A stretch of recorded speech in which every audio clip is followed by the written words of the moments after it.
bring unique perspectives and insights into this man. So, Mary, I want to talk to you first as a psychologist. When you heard the lies your uncle was spouting last night, do you think he genuinely believes what he's saying, or is this just a desperate attempt to save face? It's actually both in some measure.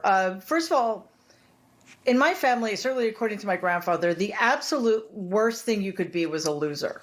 So Donald has avoided acknowledging his entire life that he's actually never legitimately won anything. However, he doesn't care about the process. He cares about getting a win in his column. There's literally nothing he can do to get out of the situation he's in, except to spin it in such a way that he is once again the aggrieved person who's had something stolen from him. So in some ways, it's desperation because he knows what he's facing once he no longer has the protection of the Oval Office. On the other hand, it is indeed a way of gaslighting himself into believing that he won because the alternative is absolutely unthinkable for him. If it is a family thing to think losing is the worst thing possible, does that trickle down to his children? Is there anyone in the family who's willing to tell him it's time to move on? First of all, I doubt there is, because I don't think they're the bravest people on the planet.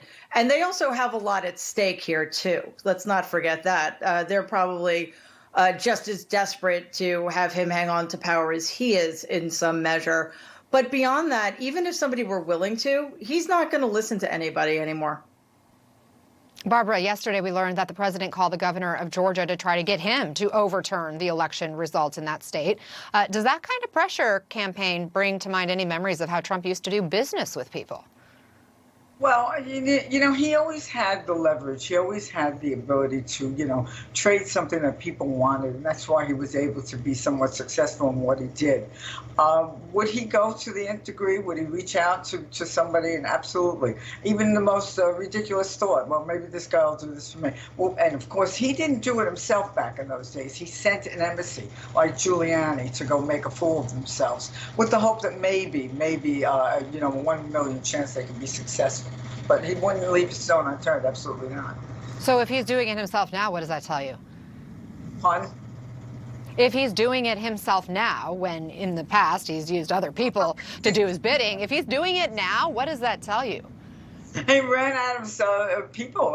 That's exactly what it means. He's got nobody that will do his bidding on that level for him except a guy like Giuliani. And of course, lawyers are paid. I see you shaking your head, Mary. Yeah, I absolutely agree with that. And the other thing, too, it's not only is there probably nobody left, but, it would take somebody of some authority in some position of power for the governor of a state to listen to, right? I mean, Brian Kemp isn't going to listen to Rudolph Giuliani, I'm guessing. But much more importantly, we have to be really clear about what's happening. Although Donald is repeating the patterns of the past, as Barbara just pointing out, he's also committing sedition against his own country. And that, to me, is by far the much more important issue here. You told the Associated Press this week, Mary, you believe that your uncle is cruel and traitorous and that he belongs in prison after he leaves the White House. Now, a spokesman from the Trump campaign said you're just trying to sell books, but there is a question right now, a big question about whether President Trump will try to pardon himself, his children, and some of his closest allies like Giuliani. What do you expect? Again, as Barbara said, he will leave no stone unturned. He will try anything, including a self-pardon, which, as we know, is not a settled question, whether that is constitutional or not.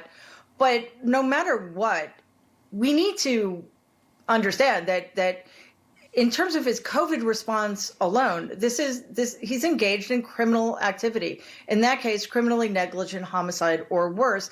And who knows what's going on behind the scenes while the rest of us are, focusing on his attempts to overturn a legitimate election or commit sedition with the governor of Georgia. It's quite a dangerous period of time we're living through. Barbara, the New York Times broke the news earlier this year that the president will have to deal with $421 million of debt that will largely come due in the next 4 years, and that there's an ongoing audit by the IRS that could cost him $100 million. I spoke to a former assistant special prosecutor during Watergate who said those tax issues are going to be big trouble for Trump. Listen to this.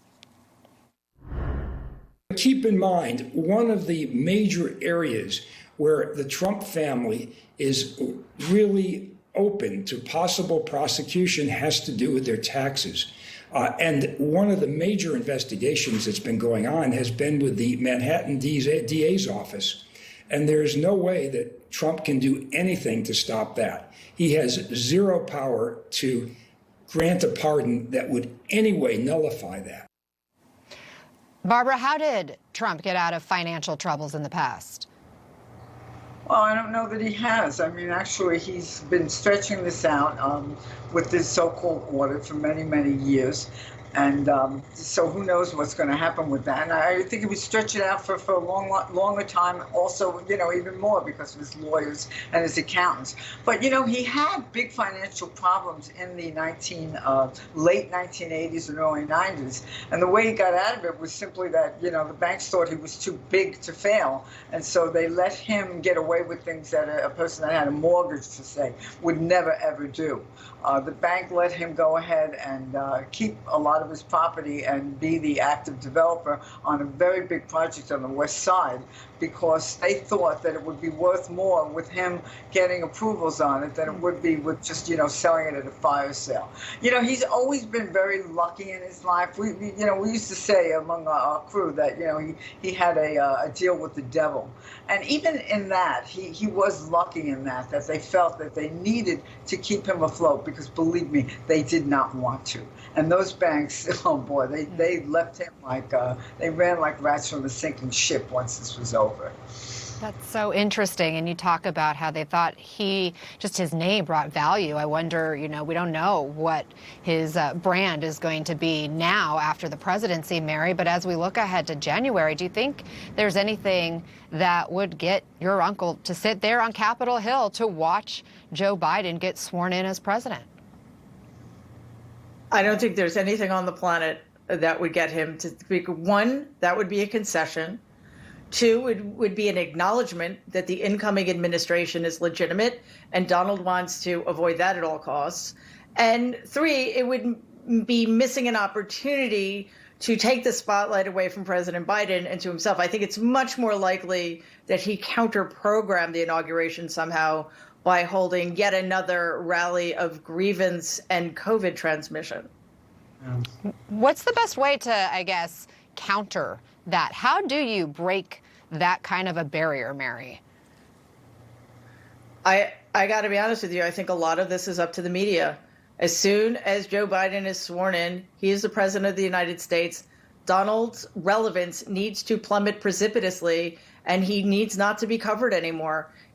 He's no longer part of the conversation at that point because all he has to contribute is, as I said, grievance, stirring up division among us when the thing we most need is unity. And that's something that President Biden and Vice President Harris can do for us. Donald cannot because he's not interested.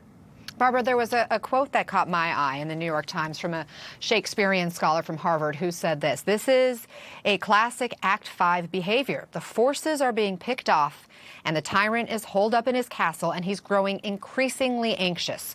We're approaching the end of the play here, and that's where catastrophe always comes." How do you see this ending, Barbara? I say the catastrophe comes except for Donald. As much as it's almost impossible to think how he's going to weasel his way out of it, I think he will. And to be honest with you, if there are really legitimate charges leveled against him or hanging over his head, the minute he becomes a citizen, I think he may leave the country. I think he may leave the country before the end of his presidency. Mary, how do you think it'll end? Well, that's a fascinating perspective. I do also think that's a possibility. I don't know if it's the most likely thing, but again, we don't know how the next 45 days are going to play out. If the walls really do start closing in on him, right before the inauguration will be his last best opportunity to get away unscathed. So it's going to be fascinating, but also pretty terrifying. Yes. Yes. Mary Trump, author of the upcoming book, The Reckoning, and Barbara Rez, author of Tower of Lies. Thank you both for being here.